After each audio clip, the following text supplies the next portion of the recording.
آج 28 सफ़र है। एक शहज़ादे का यौम शहादत। वो शहज़ादे इमाम हसन मुज्तबा अलैहिस्सलाम, जिनकी पैदाइश पर रसूल खुदा सल्लल्लाहु अलैहि वसल्लम की आंखें खुशी से चमक उठी। इमाम हसन, जिन्हें रसूल खुदा अपने कंधों पर बिठाते, अपने सीने से लगाते और फरमाते, हसन और हुसैन जन्नती जवानों के सरदार हैं। इमाम हसन इल्म है, हिल्म है, सब्र हैं, सखावत हैं, यहाँ तक कि अपना सारा माल अल्लाह की राह में बारहा तकसीम कर दिया।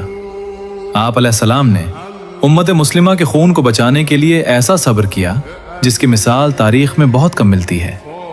लोगों ने आपको तन्हा छोड़ दिया, मगर आपने इस्लाम को तन्हा नहीं छोड़ा। फिर वो वक्त भी आया जब दुश्मन तलवार से नहीं, जहर से हमलावर हुआ। आप अलैहिस्सलाम को जहर दिया गया। जिगर के टुकड़े बार बार आपके दहने मुबारक से बाहर आते रहे, मगर लबों पर शिकवा न आया।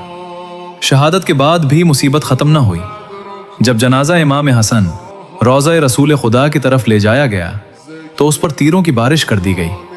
मगर देखो, वक्त गुजर गया, सल्तनतें मिट गईं, मगर इमाम हसन अलैहिस्सलाम की अजमत आज भी जिंदा है।